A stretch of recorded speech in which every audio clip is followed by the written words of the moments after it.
All right, everyone, welcome back to the channel. And today I'm going to be talking about ranked play in BO7. Season 1, it still has a long ways to go, but we know in Season 2 that they're going to be dropping it soon.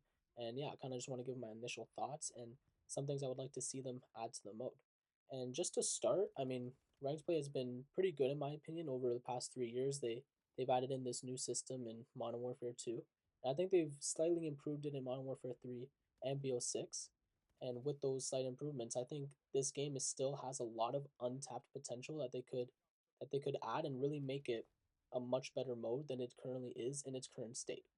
So yeah, let's get into it. So for me, the first thing, and this might be a hot take depending on who you are, but for me, I think it's the guns. And we know in ranked, like there's always a two-gun meta. It's always the M4 and the Vaznev, or I mean the TAC 45 and the Vaznev, or the MCW and the Rival in whatever game. And last year we all know it was the Ames and the Jackal. So I mean that's fine because we know that's what the pros play with. But there's a lot of guns in the game that aren't even better than the meta weapons that the devs decide to ban for.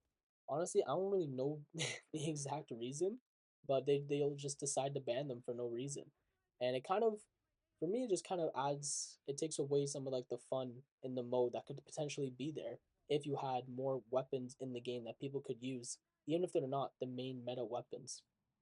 I mean, last year, for example, the Jackal was by and far the best gun, the best SMG in the game, but they still decided to like take out the SOG and take out other weapons that weren't as good just for no reason, in my opinion. I personally cannot see a real reason to do so. And obviously, if there's a really overpowered gun, like last year there was the Krig, for example, yeah, I agree with banning that, as there's going to be 8 of them running around the map, and it's just not going to be fun for everyone. So yeah, that I see, but I rather have them have more guns in the game initially, then slowly remove them, than have them not have the guns in at all. Because I think that just adds more replayability, and it just adds more things to do in the mode. Because although the core gameplay of ranked is fun, it can get a little tiring and a little boring if you're doing the same thing, running the same routes with the same guns over and over again. I can see how some people might not totally enjoy that. So I think this, just having more variety with the guns, can be something that a lot of people who actually play the mode all year round will actually appreciate, and will help them play the game even more. Now, the next thing, and this is honestly really exciting for me because BO7 actually has a lot of good maps. And although the CDL and the pros have their own map set, which are only like 5 to 6 maps or whatever, that's fine. Obviously, those maps are going to be in the game, but I think it's a good idea if Treyarch even add in some of the other viable maps that are not necessarily being played by the pros. And although it might not be the exact thing, it might not be exactly the same as the CDL, I think it'll add even more replayability as there's a lot of good maps in this game. And we kind of saw this last year where the devs did add in some new maps into ranked, but they didn't keep them in for a long time and eventually took them out. And I think by taking them out, it just doesn't really make sense. In BO7's case, a map like Toshin and even the new one Utopia, which they've added for Season 1, those could potentially be really viable maps that the pros are currently not playing.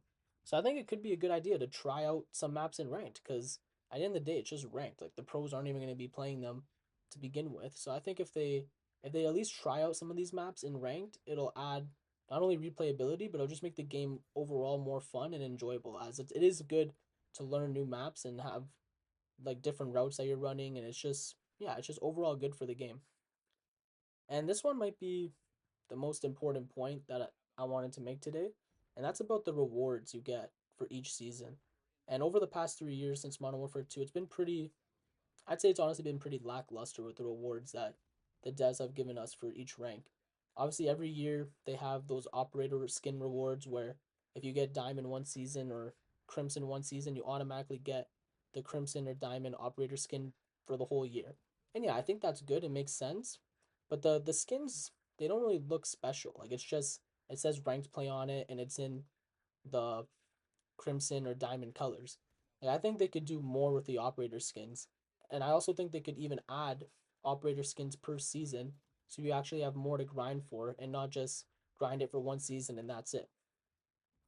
And in addition, to the operator skins. I think also the season rewards can be improved a lot. I think in BO6 most of the rewards were just simply like a charm, or they might have had one season with the camo. I don't necessarily remember, but I think this part has definitely been something they've lacked the past couple years, because it really doesn't give you any incentive to grind up the ranks each season, because the rewards have just not been very good.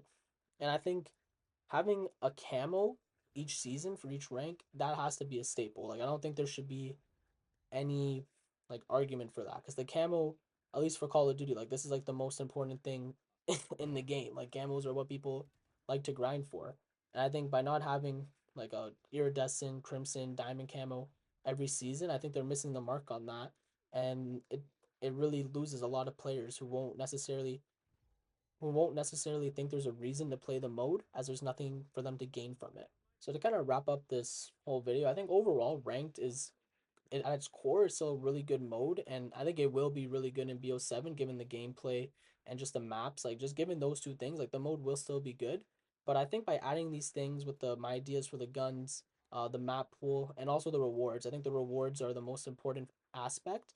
I think by adding some of these things, it could add that missing touch to the mode that brings in more players to actually play it, and then hopefully get invested into the CDL scene, because I think that's the main goal really of ranked play. Obviously, it's a more competitive mode, but I think the main driver is to get people to translate to the CDL and start watching it more.